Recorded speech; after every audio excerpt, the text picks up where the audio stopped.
Hi friends, எல்லோரும் எப்படி இருக்கீங்க? நல்லா இருப்பீங்கன்னு நம்புகிறேன். இப்போ இந்த பதிவு யாருக்காக அப்படின்னா, இந்த உலகம் வந்து ஃப்ரெண்ட்ஸ், நீங்கள் நல்ல மேல் லெவல் போயிட்டீங்கன்னு வச்சுக்கோங்களேன்.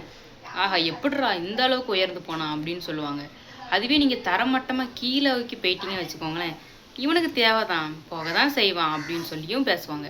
ஸோ இந்த உலகம் வந்து 2 விதமாகவும் பேச தான் செய்வாங்க. ஸோ யாரை பற்றி அப்படிங்கிறது பதிலாக இப்போ வாங்க வீடியோ பார்த்து தெரிஞ்சுக்கிடலாம். வாங்க வீடியோக்குள்ளே போகலாம். இப்போ எதுக்காகண்ணா ஃப்ரெண்ட்ஸு, நம்ம சோசியல் மீடியாவாக இருக்கட்டும், யூடியூபு, நம்மளுடைய இன்ஸ்டாகிராம், ஃபேஸ்புக் எதை பார்த்தாலுமே நெல்லை சங்கர், வணக்கம்ங்க சீலா, அவங்கள பற்றி தெரியாதவங்க யாருமே இருக்க மாட்டாங்க. சரிங்களா? ஸோ இப்போ எதுக்கு நான் அவங்கள இழுக்கிறேன் அப்படின்னா, முதல்ல அவங்க வந்து ஒரு குழந்தை வந்து கன்சீவாக இருக்கும்போது அவங்க கன்சீவே ஆகலை அப்படின்னு சொன்னாங்க.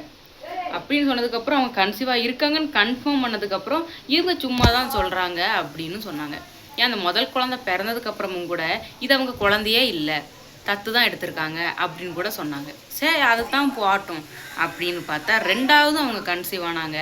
இது சும்மா கண்டென்ட்டு அப்படின்னு சொன்னாங்க.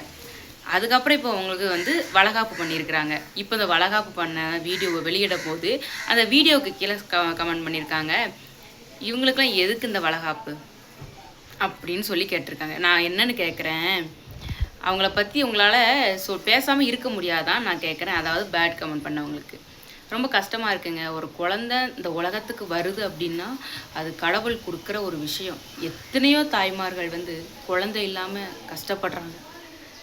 அப்படி பட்டுக்கிட்டு இருக்கிற இந்த காலகட்டத்தில் வந்து அவங்களுக்கு ஒரு குழந்தைய வந்து கடவுள் கொடுத்துருக்காரு. அதை வந்து கொண்டு வந்திருக்காங்கன்னா வரவேற்கணுமே தவிர, இந்த மாதிரி உனக்கு வளகாப்பு தேவைதானா, உனக்கு அது தேவைதானா அப்படின்னு சொல்லவே கூடாதுங்க. எவ்வளோ ஒரு வேதனைக்குள்ளான விஷயமா இருக்குங்க அவங்களுக்கு. ஸோ தயவு செஞ்சு அந்த மாதிரி விஷயங்களை பேசாதீங்க. அவங்கள பற்றி பாசிட்டிவாக பேச முடிஞ்சா பேசுங்க, அப்படி இல்லையா அமைதியாக விலகிட்டு போயிடலாம். சரியா? தேவையில்லாத விஷயங்களை வந்து தலையிட வேண்டாம்னு என்னோட ஒப்பீனியனாக இருக்குதுங்க.